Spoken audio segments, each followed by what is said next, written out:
Jemi Saputra, pria berusia 28 tahun ini harus berurusan dengan aparat kepolisian. Pasalnya, aksi menipu warga di wilayah Kecamatan Biringkanaya dan Makassar terbongkar.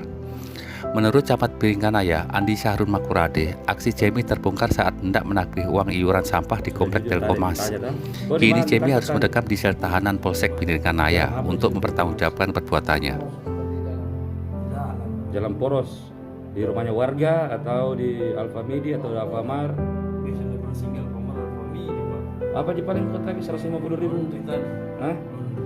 Laundry ini? Kemas. Dari keliling di Kota Makassar. Di mana yang kau keliling?